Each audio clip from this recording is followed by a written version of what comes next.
Hi, I'm Catherine Llewellyn, the host of the podcast. You can find out all about Truth and Transcendence on truthandtranscendence.com. And you can find out all about me on beingspace.world, where you will find my online coaching offering, as well as my UK-based workshops. The Freedom of Spirit workshop for liberation and empowerment, the Pellower Radical Shift in Consciousness workshop for spiritual expansion, and transformational coaching for exploring the mind-body-spirit connection on the expansive path. You can also support the podcast by actually making a donation. I hope you enjoy the show. Welcome to Truth and Transcendence. You can find all our episodes on truthandtranscendence.com. Today, I'm delighted to welcome special guest Eliezer Sobel, who's here today to talk about struggling with depression, and also to talk about his wonderful new book, The Silver Lining of Alzheimer's, which I'm going to hold up straight away, which is one son's journey into the mystery, a memoir about caring for his mother and the healing her process brought to his family. And you can find out all about Eliezer and his book on elemipress.com, which is ELEMIPRESS.com. So, Eliezer, thank you so much for coming on the show. Thank you, Catherine. It's great to be here. And nobody warned me this was about my depression. I don't remember hearing that. Well, you know, when people go on podcasts, there's the thing that everyone expects them to talk about, which is, you know, their new book, their fabulous coaching offering. And that's interesting. But there's always like an origin story to that person, which lends a lot of life and realness and authenticity to the whole story. So when you and I were talking on the pre-call and we were talking about, you know, what's been a really formative thing for you, you were sort of sharing with me about that. I won't sort of preempt your story, right? But there was that kind of thing you were saying about a point in your life when you suddenly realized you needed to start exploring your life in a different way. And there was a big change that happened in your life. Do you remember that story you were telling me about?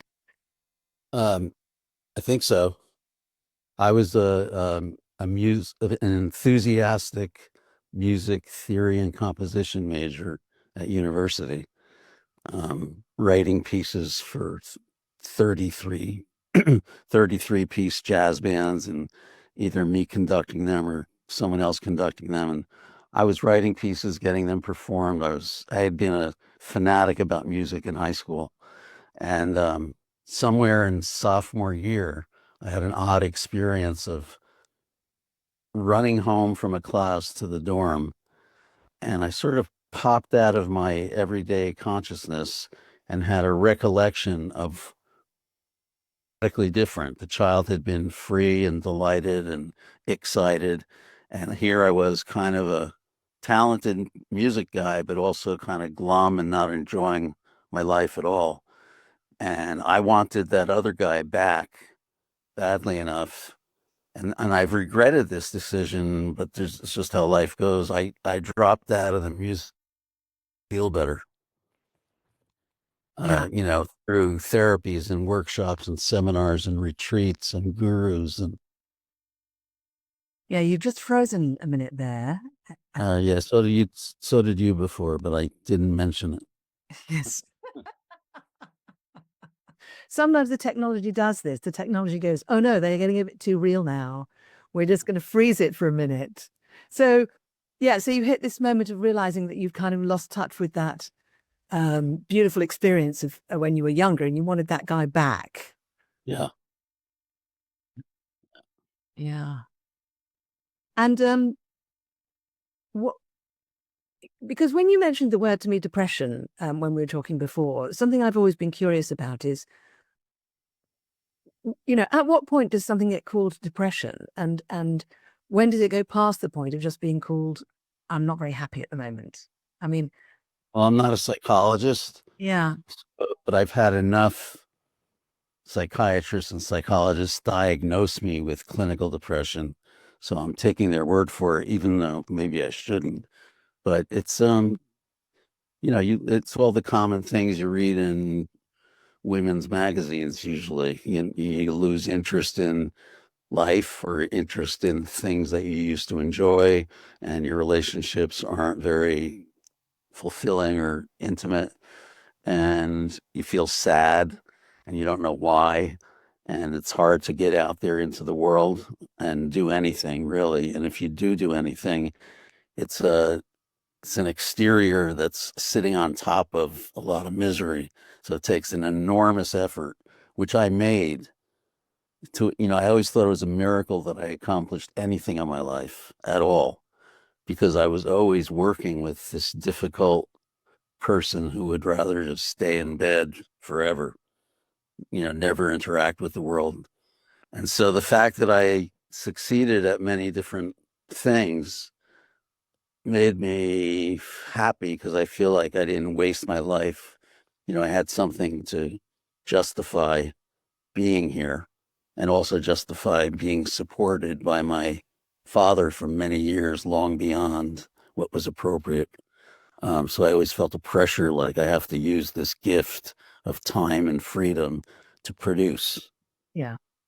Yeah. And that whole mentality of our culture, that who I am and my worth is directly connected to what I do and what I produce, that's really not the best way to look at things.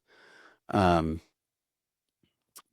like, for example, when my first hardcover novel won first prize in a contest for fiction, and it came out in hardcover, and I ran over to one of my mentors and best friends, who I had used to live with as a tenant.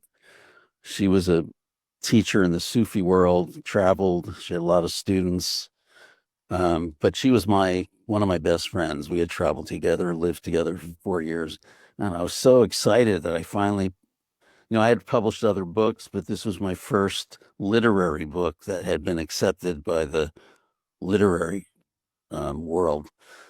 And I ran over to show it to her, and she took it in her hand and flipped through it for about 3 seconds, handed it back, and said, "Congratulations, but it doesn't make me love you more."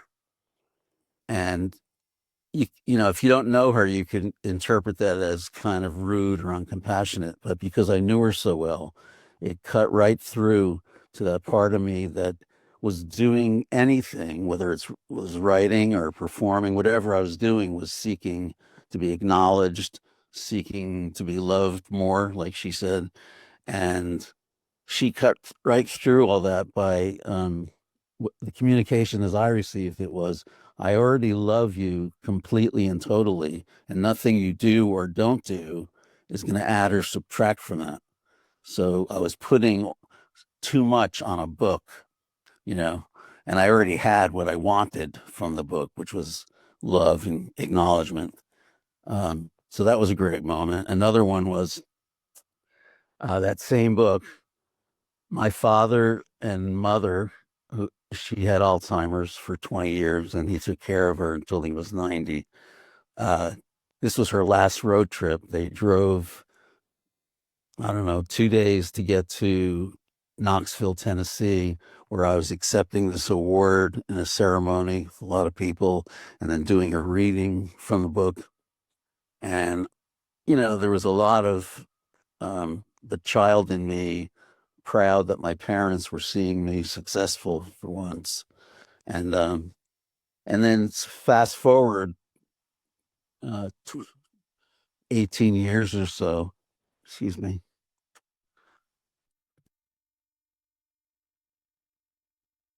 about 18 years later, my father,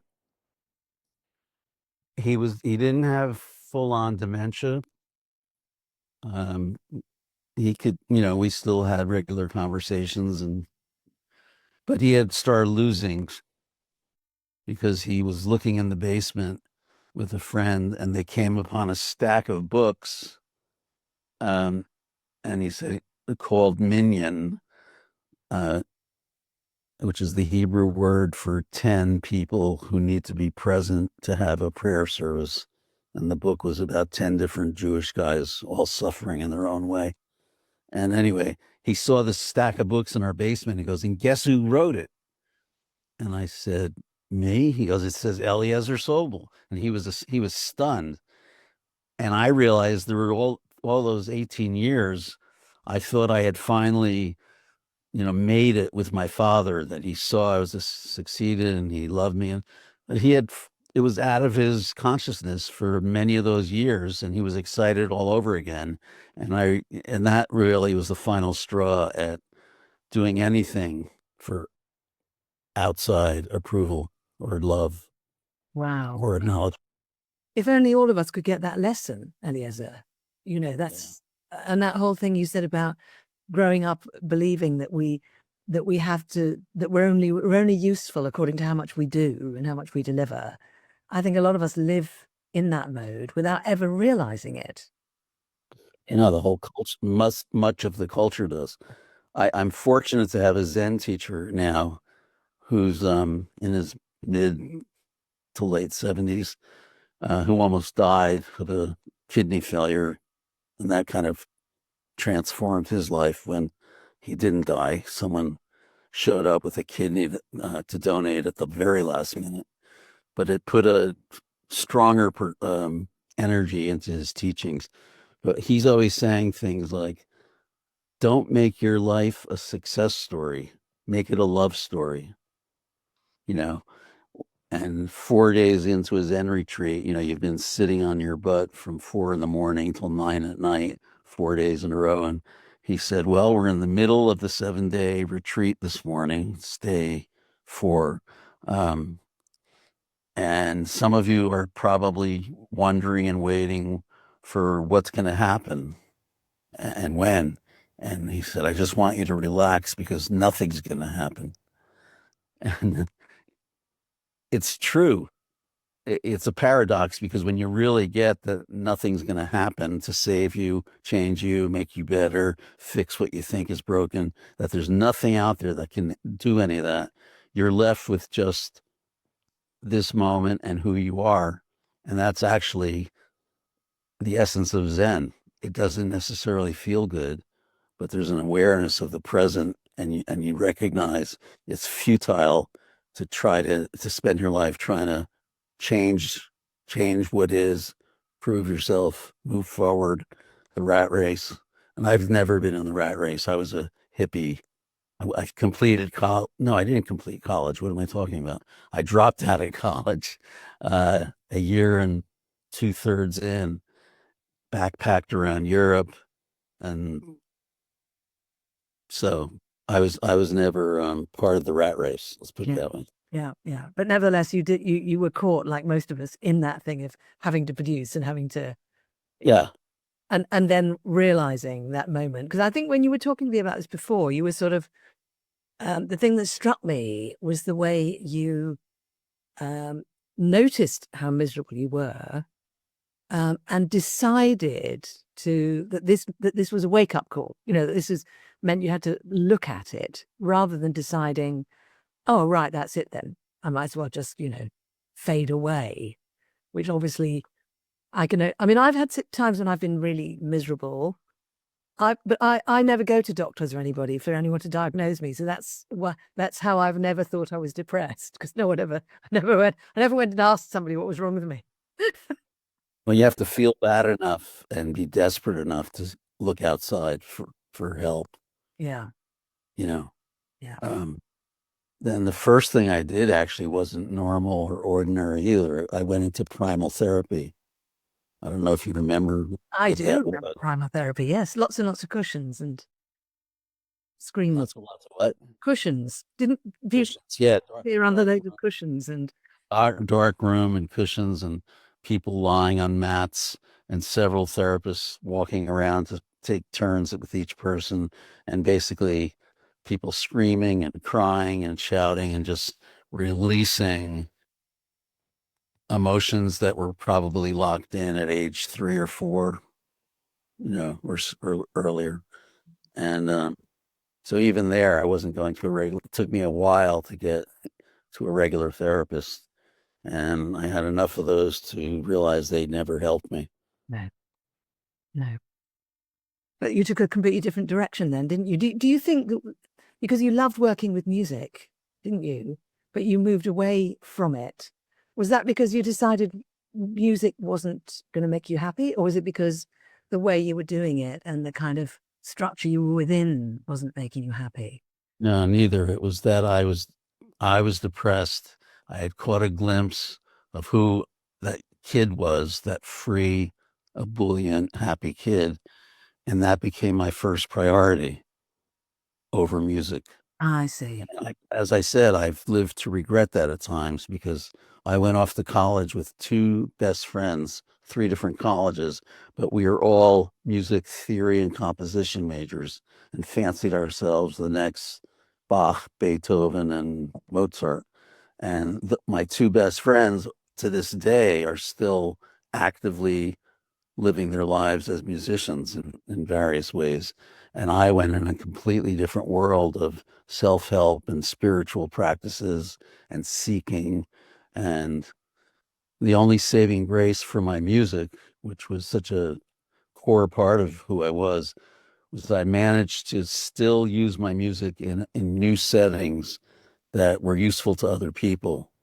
I didn't become some great composer or player even, but for 25 years, I was either accompanying one person in front of the room singing in one of my creativity workshops.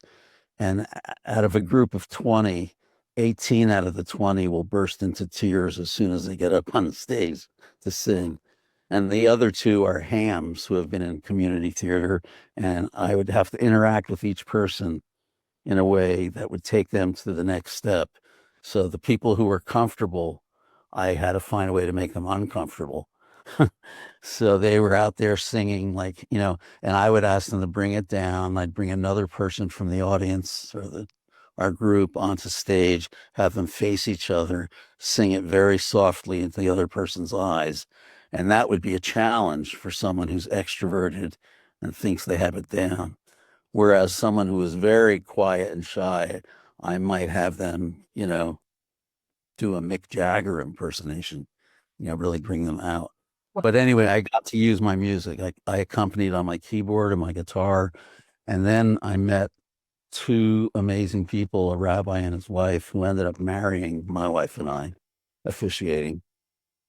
And I lived with them in Jerusalem for two or 3 months.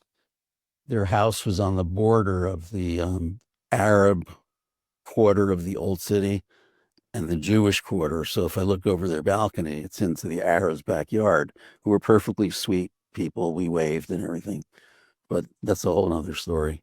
But I brought that up because because they gifted me with their 7-day silent Jewish Buddhist meditation retreats that included 90 minutes in the morning of chanting in Hebrew, prayer service, really, but we did it contemplatively, which was chant these beautiful melodies for 5 minutes, then sit in silence for 5 minutes.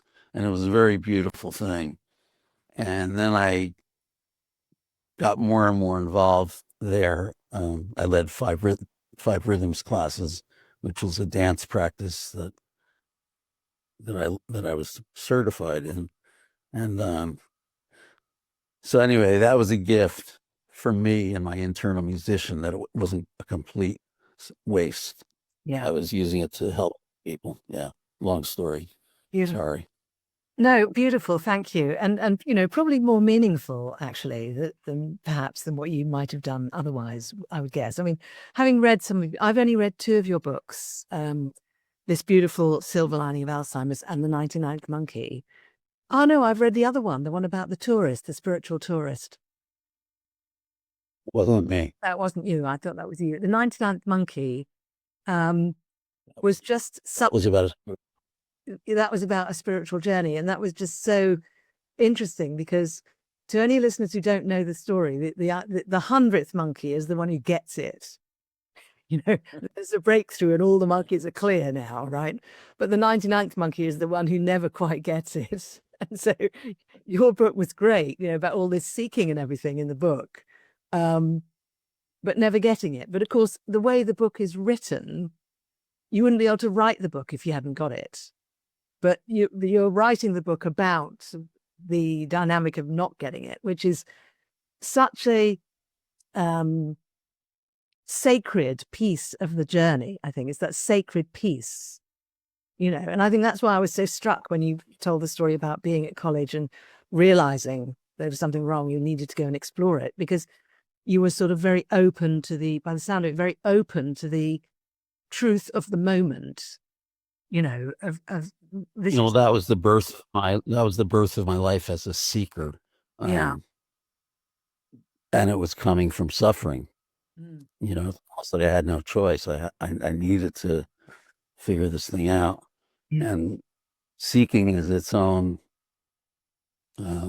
Chinese finger trap, because, you know, eventually, if you seek long enough, you finally start running into enough people saying, cut it out. You already have within you everything you're looking for, and start honoring that and bringing it out. It's not out here. It's not in India.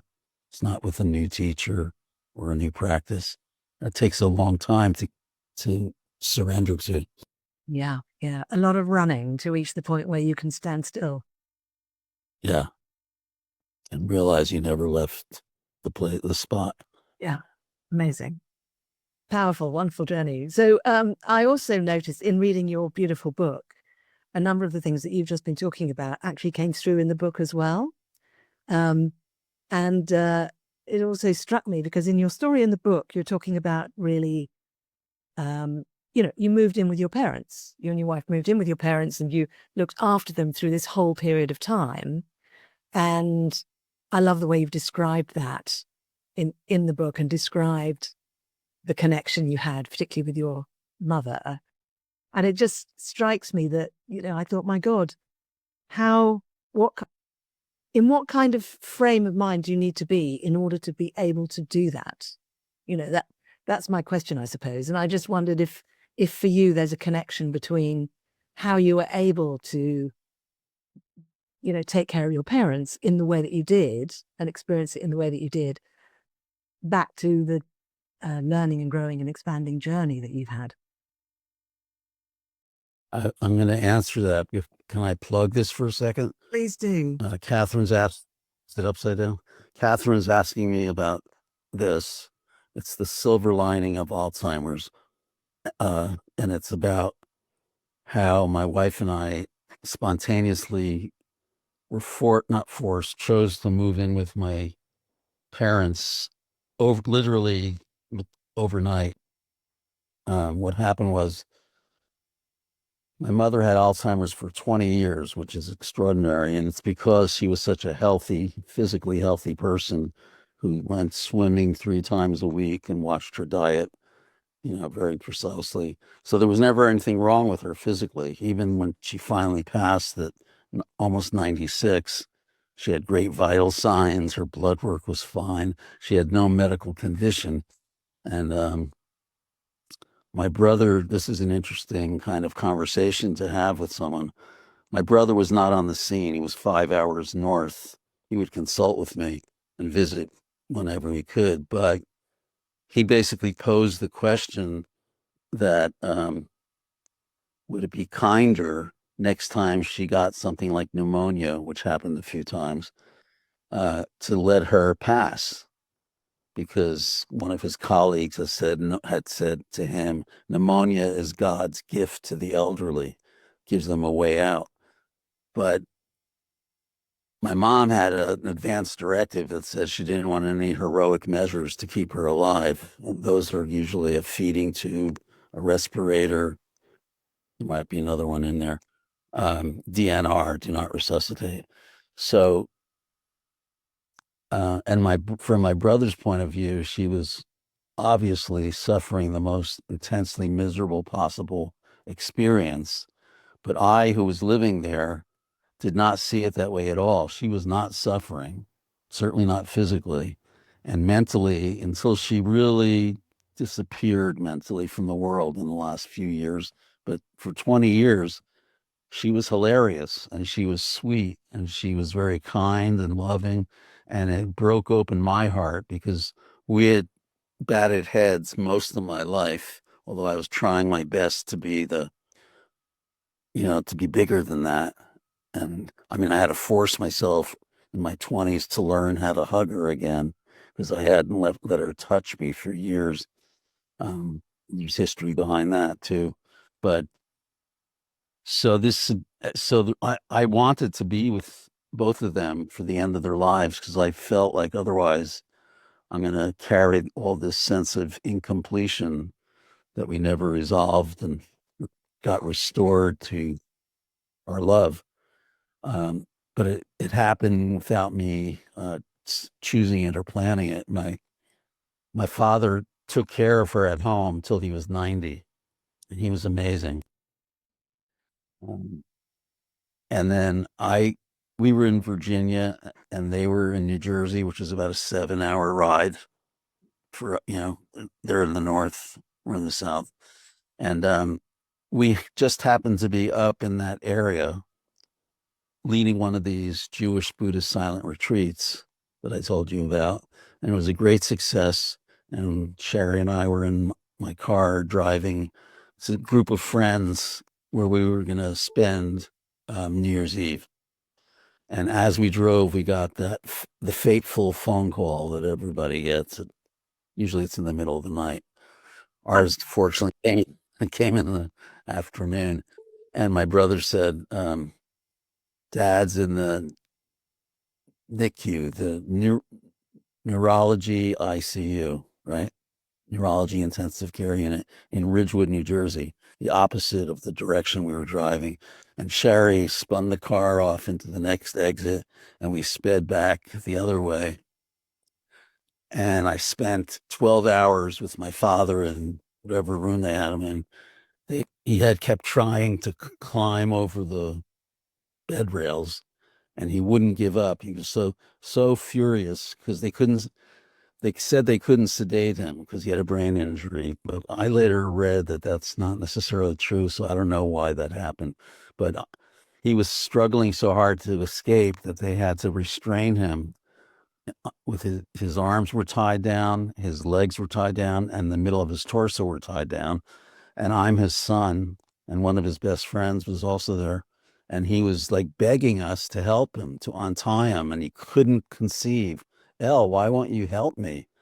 He just couldn't make sense of it. And I figured, well, he'll struggle himself to sleep at some point. And it never happened. I was up for 12 hours with him. So anyway, we realized after, he had set up the household for my mom pretty well with 7 or 8 aides coming in at different hours and Meals on Wheels and visiting doctors and all that stuff. But he was no longer, after this, he had a brain injury. That's why he was in the NICU. He had fallen down the steps and landed on his head.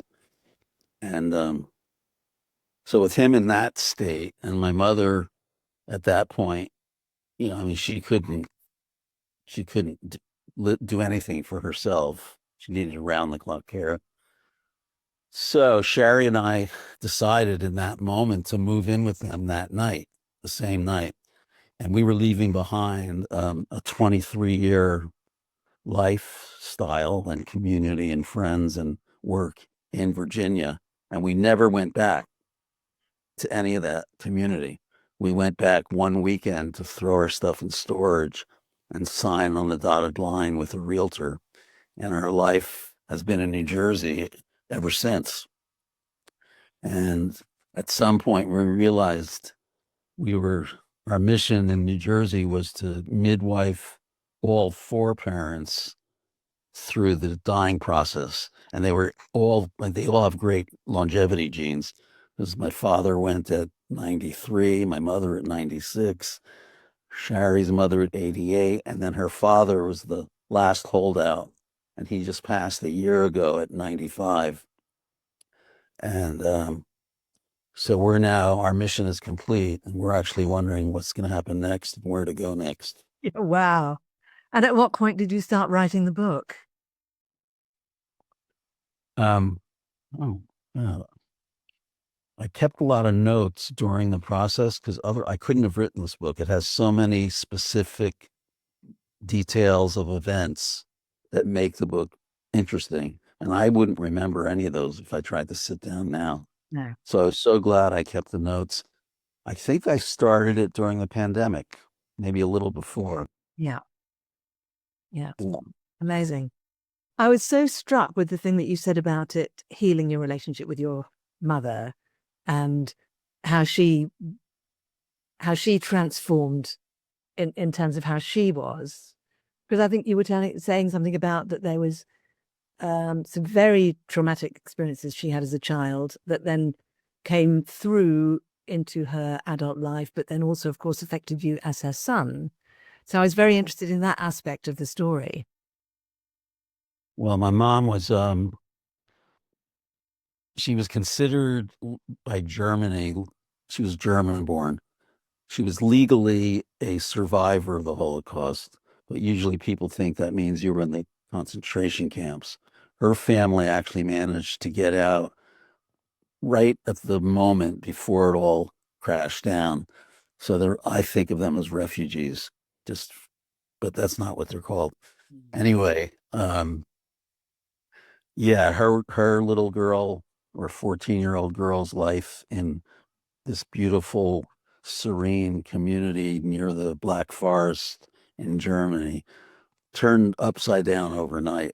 Suddenly, she was in a one-room schoolhouse, discovering that some of her classmates belonged to something called Hitler Youth, and her teacher apparently was a strong supporter of the Nazi Party, and he knew she was Jewish, so he would torture her by making her stand in front of the class and read aloud from a magazine called Der Stürmer that was all about how to recognize a Jew by the shape of their skull and diagrams of their nose, and they were referred to as vermin in what, she had to read that to the class.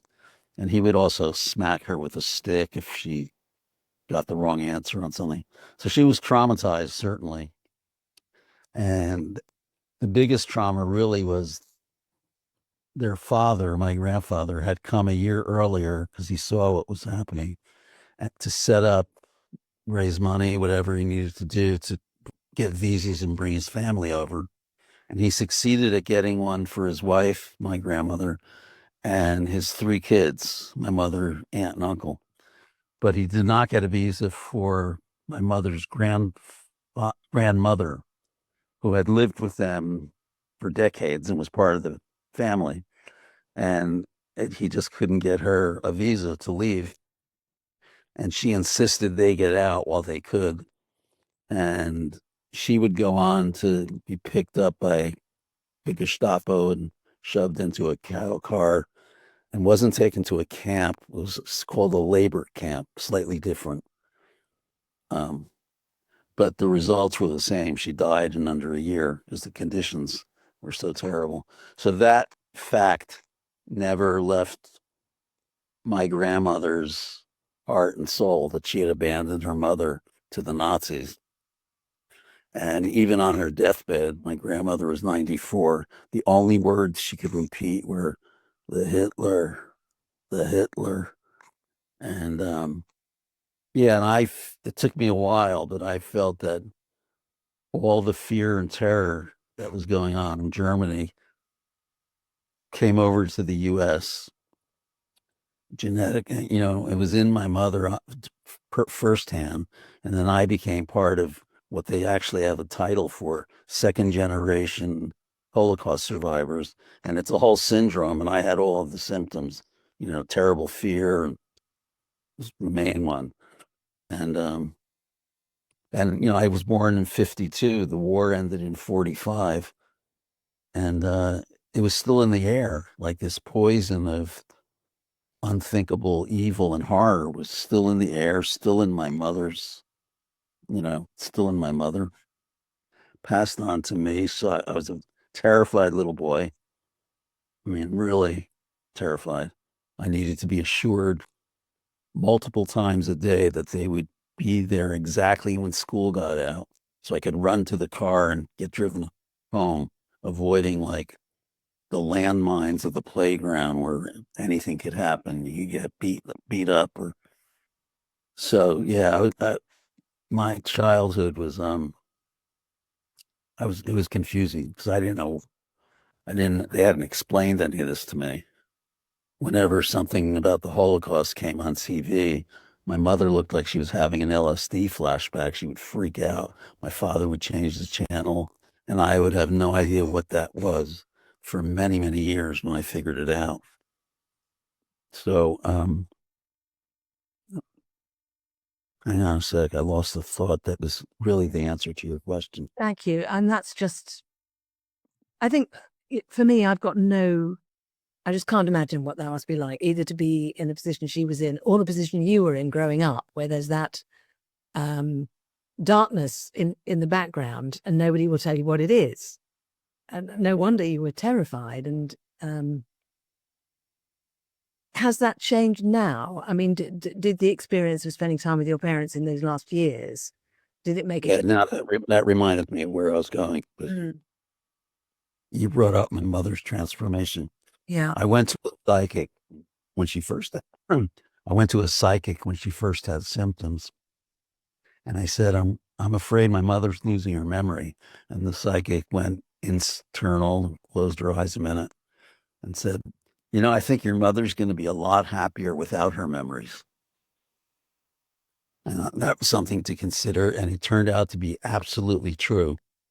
The more disconnected my mother's brain was from memories, even if it happened to include my name, but especially the German memories, she lightened up in a way that all of us dream of transforming when we go to workshops or we're hoping for a miracle. Well, I watched this miracle unfold. She had been a very proper, she knew how to be social, but appropriately. But inside, she was could be a raging lunatic, throwing glassware down and, and chasing us around the house. We thought she wanted to kill us when we were little kids. And just a lot of fear and anger and sorrow. She carried all this emotion. And that was what I butt heads with as I grew up because I knew that couldn't be the way to be. And she was always warning me about anti-Semitism, and I hadn't experienced that. So I thought she was nuts. I don't think she's nuts anymore. But so I watched her heal from being kind of an uptight, critical mom to this. It all relaxed. And her essence of who she was as a little girl came forward. And she was beautiful, and so loving and laughing hilariously and hysterically multiple times a day. So I didn't have to work anymore to heal that relationship as I had done in primal therapy and many others venues. It was no work. It happened spontaneously. I mean, you'd have to be really hard-hearted to not appreciate the loveliness of this person. It blew my mind. And that felt worth everything to me. Amazing. And the thing you were saying, there's one thing you say in the book about people getting really upset when someone they love gets dementia of one sort or another, and then no longer sees the world the same way. And they're trying to insist that the world is a certain way, and and you were saying, don't try and persuade them that their reality is not correct. Right. I think that's a very difficult thing for people to let go of, actually. Especially, I mean, when my father died, he was 6 weeks short of their 70th anniversary. So, and neither of them knew that fact had he lived to, neither of them were aware of that. But that's a lot of years of relating one-on-one to your partner with all your little eye movements and secret ways of communicating and knee-jerk reactions and whatever. Couples are like a cult of two with their own rules. And my father had a real hard time giving that up. First of all, he wanted to keep my mother's condition a secret from everybody, which was ridiculous because if you met her for 2 minutes, your mind would start thinking you're on a drug trip. If what she was saying didn't quite make, it sounded like a conversation, but it didn't make any sense. And yet he tried to hide it. And then he surrendered that piece, and that allowed us to get him some help in the house, which he had been refusing. But he still couldn't get this thing you brought up about not arguing with their reality, because we would constantly hear him screaming. He had a very short fuse. He was getting very frustrated. Like once I heard him screaming, "Of course you have a sister. You just spoke to her on the phone 5 minutes ago." And I came upstairs, and my mom grabbed me by the elbow, took me aside, and whispered, "I think there's something wrong with your father. He's been acting very strange lately." And I realized, yeah, she was just living her life. And at that moment, whether she spoke to her 5 minutes ago or not, at that moment, she had no sister, right? And there's this maniac screaming at her about this non-existent sister and made him look crazy. So I kind of laughed, and it was a poignant laugh. So we were always trying to train my dad, don't correct her. Don't try to tell her what the real truth is, or, don't try to fix her or make her say the right thing. It's like the number one rule, suggestion in caring for a dementia patient is never contradict their reality, go with the flow of their reality. And if you do that fully, you can discover whole new worlds. So whereas what one caregiver might, a son or daughter perhaps, or a spouse, is very tragically disturbed that they've lost this beloved person, someone else, in this case me, who I was somehow able to appreciate our connection. In fact, that's one of the mantras of the book. Connection is everything. It's more important than whether she knew my name. It's more important than whether she remembered anything that had ever happened. I felt connected to her. I could feel she felt it too. And that's, if you're a little baby, you don't have a whole bunch of memories to cherish with your new mother, and you may not even have a name yet, right? And so there was that original connection with no content, just soul to soul. If you look in a baby's eyes, you're just both there. And so if you can get yourself there with your loved one, suddenly my mom was this magical person. She didn't know me, but she loved me. And I would enter her world and start seeing it through her eyes. And it was fascinating. How lovely. And I think I thought it was great in the book as well, where you said, this is number one rule. And then a bit later on, you go, by the way, don't be waiting for number two rule, because there isn't one. Right. That's great. I think that's such a wonderful message for any of us in any relationship. True. I had a chat with my brother the other day, and I was telling him about your book. I've told lots of people about your books since I read it, and some of the lessons coming through it, and they've said, yeah, that's absolutely true. And they've told their story about that particular lesson or piece of learning or, challenge around it. And this is one of the things I love about the pieces of your writing I've read, that as I'm reading it, I'm carried along on the wave of the story, because the stories are always so sweet and intriguing. I think I messaged you after I've read the book, because I sat down on the Friday and thought, I'm just going to read a third of the book today, and I'll read a third tomorrow and a third on Sunday, and then I'll be fresh talk to Eliezer on Monday. I started reading it, and I'd just gone past a third, a page past a third. Oh, well, I've missed that exit, sort of thing. So I'll just read a little bit more, and then I'm at half. Well, I could stop at half, and then I couldn't stop. And before I knew it, it's okay, get a cup of tea and sit down. And I just couldn't stop reading it because the story just flows. But I could feel these insights and lessons sort of seeping into me on a subtle level while I was kept being carried away on this story. And it was the same with 99th Monkey. So there's something that, and just to the listeners who are listening to this or watching this, it's such a beautiful read. It's not a long, long read, but it's so poignant and got so many lessons in it for those of us who may never, ever be dealing with someone with Alzheimer's, as well as those of us who are or will be.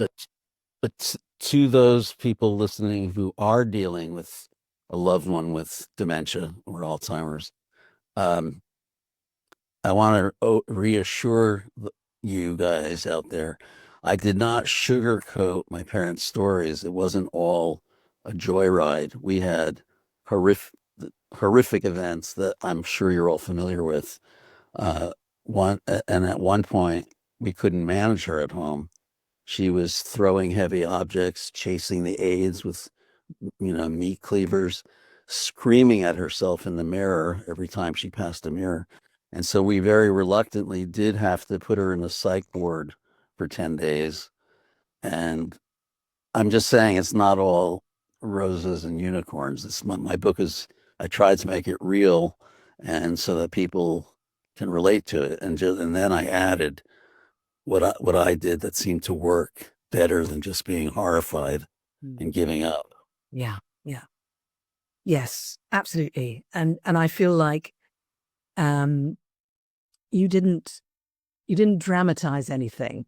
You didn't turn anything into a drama in the book, but like you say, you didn't sugarcoat anything. So it was human. It wasn't sensationalized, either in the loving loveliness of it or in the difficulty and the horrors of it. It was a very human story, and I just really appreciated that. And I'm delighted. I've thought, I'm going to keep it on my shelf, and I'm going to refer to it many times because it's just beautiful, really beautiful. And of course, as well, during the whole process, you created, tell me if I've got the title right, Blue Sky, White Clouds. During the process of being with my parents. Yes. Yeah. Where is it? Oh, there it is. Hang on. Yeah.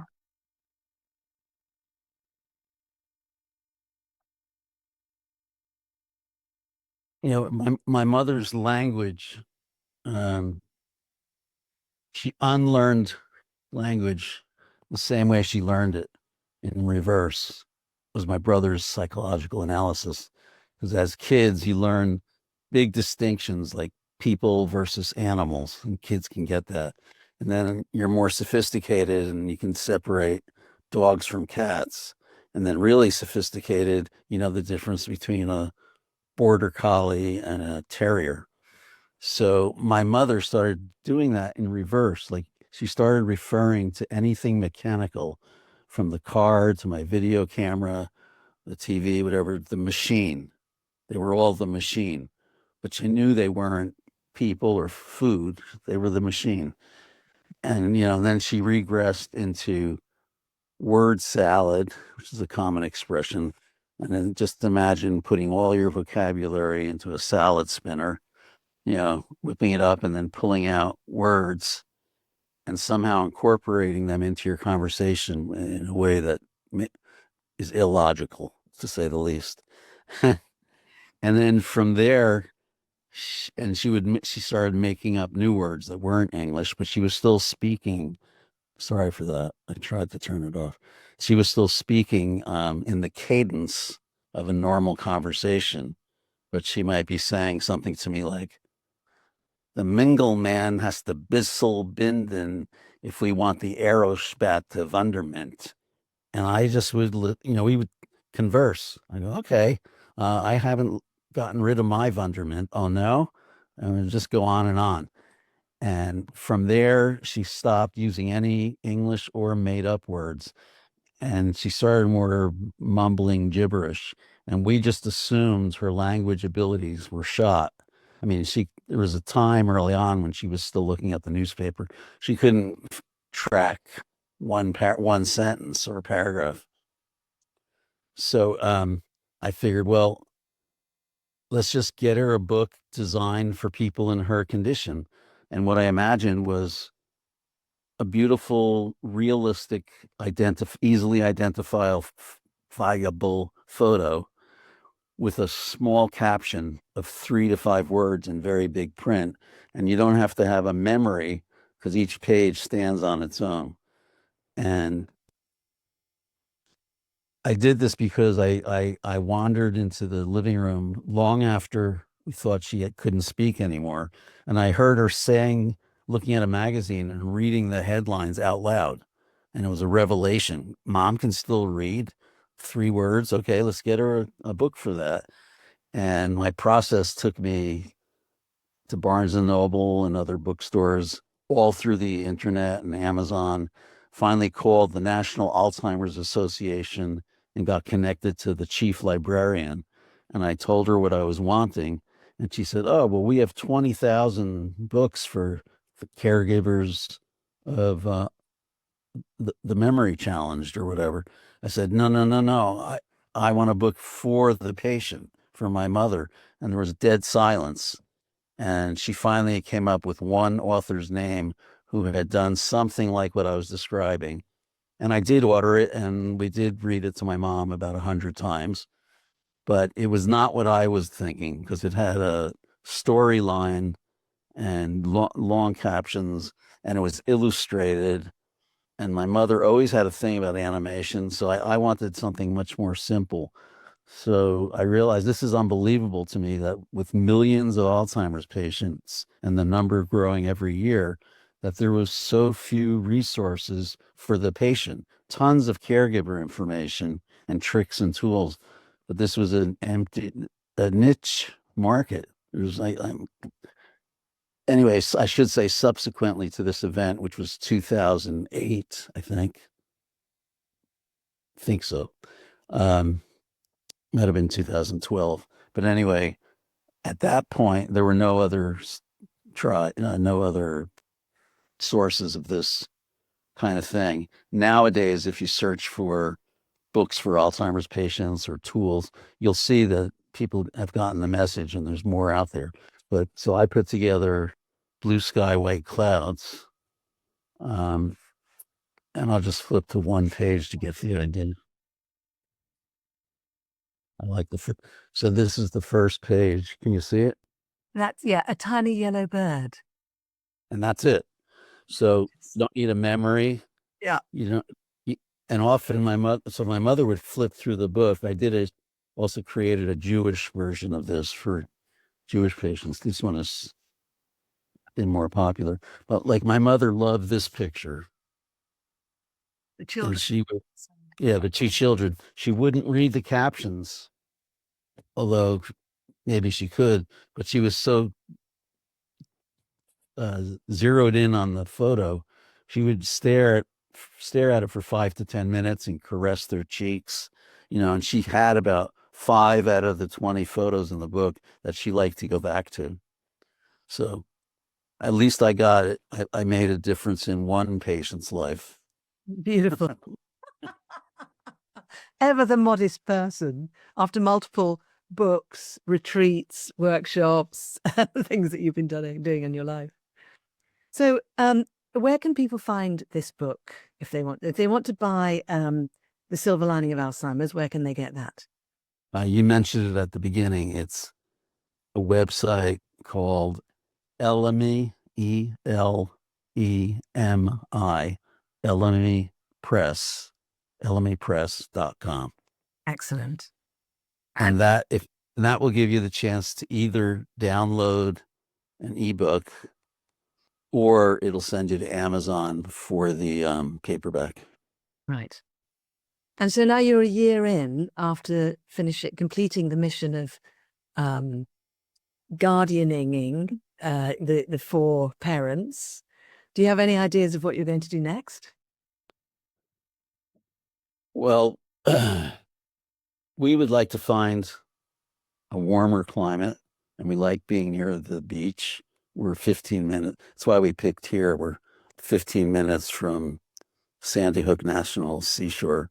And it was this town, Red Bank, New Jersey, was equidistant from my parents, who were an hour north, and her parents, who were an hour inland. But Sherry, we both grew up in New Jersey, and the house we're in now looks just like the house I grew up in. And in between those two things, I was living in converted barns, little sheds, never paid more than $150 a month rent. I was the hippie, and I liked it. Yeah. And it was always in the country with animals around. So neither of us want to stay here, but we don't quite know where to go. We like it to be warmer, and we might like it not to be the United States because it's getting a little disturbing over here. Right, right. And do you think there may be more books to come? Don't know. I mean, it's the gestation, Yeah, I've never forced writing. Most writing teachers will say you have to set aside 1 hour a day and sit, or 2 hours, and sit at the computer or whatever you use to write, and sit there for the full 2 hours, even if nothing comes out. Stare at a blank page and do this every day at the same time. So I'm not that. I wait until there's something that bubbles up in me that I think is worth communicating. And once I know what that is, it's pretty easy to write about because I know what I want to say. But to just face a blank page with nothing in mind, I don't know what I want to say. And it just comes out as journal-like drivel. So I don't know when that's going to happen or if it'll happen. Beautiful. Great. Sounds like it sounds like you know your process. And I think that's half the battle, isn't it? Yeah. So it's been so lovely talking to you, Eliezer, and thank you so much for coming on and sharing about your book and the whole story. And I can't help thinking that entire journey from that moment at college to the point where you were there able to be present for your parents in such a beautiful way is connected. And I'm also grateful to you for these books that you've put out into the world, and all those wonderful creativity workshops and all that stuff that you did. And in fact, something the listeners don't know about how I first came across you was when I was on the 5 Rhythms teacher training myself, and we'd all done our sort of application videos, and we'd all tried to be really proper and impressive and professional and send in these amazing videos, and they played a lot of these videos to us and ripped them apart.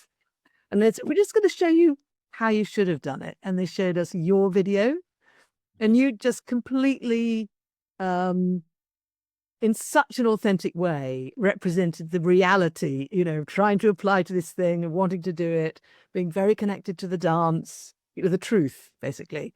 And I thought, I was sweating. was sweating, just so well done. And you got your cats into the video as well, which of course we all fell in love with that. And I thought, I'm going to have to meet that guy at some point. And that was when was it? 2010. We've had little bits of contact since then. Well, I think we connected when our teacher, Gabrielle Roth, was on her deathbed. Yeah. And there was this old thing online. Yeah. And I think, yeah. That's right. And a lot of us were trying to sort of think, how do we respond to this? How do we create community? What are we going to do? And I think I contacted you and said, can we speak? And you were like, I was writing things like, in lieu of flowers, Gabrielle has requested you send donations to my personal offshore account in the Cayman Islands. And it was different than what other people were writing and pouring their hearts out. And I went to her husband. I wanted to make sure I wasn't being inappropriate. And he said, keep at it. That totally reflects your relationship with Gabrielle. That's what she would have loved. Yeah. Of course, one of your books is about Gabrielle, isn't it? Yeah. Yeah. I collected stories from all over the world, just of people's initial meetings, not necessarily initial meetings or moments with Gabrielle where she just said something or did something that shook your world. It might have been very subtle. It might have been the way she took a tea bag out of your own cup. but something that really made a difference and shook people up. And I collect about 150 stories. It's called The Dark Light of the Soul, Encounters with Gabrielle Roth. Beautiful. So anyone listening who adores Gabrielle or adored her, or is too young to have met her but loves the 5 rhythms, get that book. So I just wonder if there's any other piece of advice that you would like to give to anyone who's listening who is dealing with someone with dementia or with Alzheimer's, because some of those people will have done a lot of internal work and some of them won't. And some of them will have done a lot of research and some of them won't. So they're all in different places. Is there something that you'd like to give them as a piece of advice that any of them could understand and just kind of engage with, do you think? Well, what most people focus on, and I learned this from my friends, they knew I was taking care of my mom, and whenever they called or came over, they would have this it's like scared or forlorn look on their face and ask me, does she still know who you are? Because they didn't want to hear the answer. And I would think in my head, I don't really know who I am. Why should I care if she does? But I would say, no, she doesn't. And that was the worst thing they could imagine. So I think the message that I had was, like I said before, connection is everything. It goes beyond memory, goes beyond name, goes beyond whether she knows I'm her son. If the connection feels soul to soul and heart to heart, it's fully satisfying. And it's harder, like I said, for my dad after 60 years to let go of the person he knew. But if you can move through the stages of letting go, that she or he's not coming back to the partner you've known for so long, once you really, and it's a process, it doesn't just happen, but once you've come around to full acceptance of the situation and that the person you fell in love with and lived with is for the most part gone, it opens up this whole new dimension of recognizing there's still a being here living in the house who's magical. Just like, I mean, like I said before, a baby comes into the world, doesn't know my name. We have no history, but we're all fascinated by how clear the baby is. And so your loved one, if you've let go of clinging to who they were, they're still here and they're a brand new person for you to discover. And there's a lot to discover in there. Beautiful. Thank you so much. And the other question I'd like to ask towards the end is, we've talked about a lot today and covered all sorts of different things. Has there been a favorite part of our conversation for you today? Was there one for you? Ah, let me see. It's not an easy question. No, it's not.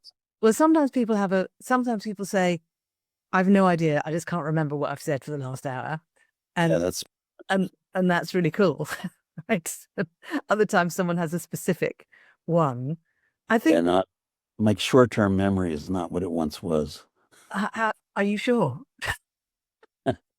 I'm sure based on watching a TV series and never, from episode to episode, forgetting who all these characters are and and what's going on in the plot if it's the next day. Yeah.